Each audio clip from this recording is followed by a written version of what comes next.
লালমনিরহাটে রেলওয়ের বিভাগের যান্ত্রিক প্রকৌশলী তাসরুজ্জামান বাবুর বিরুদ্ধে লালমনিরহাট জেলার সকল সাংবাদিকবৃন্দ মানববন্ধন বিক্ষোভ করেছেন। একরামুল হকের পাঠানো রিপোর্ট।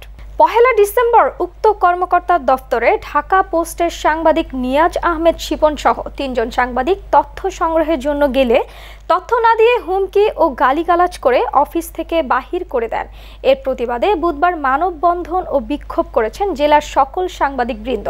এ সময় সাংবাদিক নেতারা বক্তব্য রাখেন যমুনা টিভির জেলা প্রতিনিধি আনিসুর রহমান লাডলা, বৈশাখী টিভির জেলা প্রতিনিধি তৈহুদুল ইসলাম লিটন, ডিবিসি নিউজের রংপুর ব্যুরো সাংবাদিক মাজেদ সহ আরও অনেকেই। তারা আলটিমেটাম দেন উক্ত কর্মকর্তাকে চাকরিচ্যুত না করলে আগামী রবিবার বা সোমবার লালমনিরহাট থেকে রেলপথ অবরোধ করা হবে বলে ঘোষণা দেন সাংবাদিক নেতারা। আমরা কিন্তু সেই হিসাব রেখেছি কারা কারা ব্যানার তৈরি করতে গেছেন। আমরা কিন্তু ৬৪ জেলায় মামলা করবো এই ব্যানার করার প্রতিবাদে। উনি কোন হিসাবে বলেন যে অপসাংবাদিক জোট ননসেন্স ব্যানার, তুই তো ঘুষ করবে না, তুই কিভাবে বলেন যে অপসাংবাদিক জোটের জন্য ৬৪ জেলায় তার বিরুদ্ধে মামলা হবে। আপনারা দেখেছেন বিগত সময়ে জনতা কিভাবে বাংলাদেশ থেকে উৎখাত হয়েছে।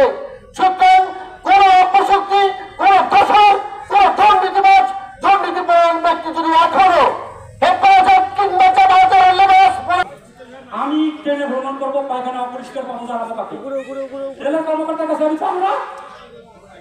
আজকে যে অসদাচরণ করেছে ডিআরএম মহোদয়, আমি দায়িত্ব নিয়ে বলছি, যদি আপনার বিরুদ্ধে ব্যবস্থা না নেন ২৪ ঘন্টার মধ্যে, আগামীকাল অর্থাৎ ২৪ ঘন্টা পার হওয়ার পর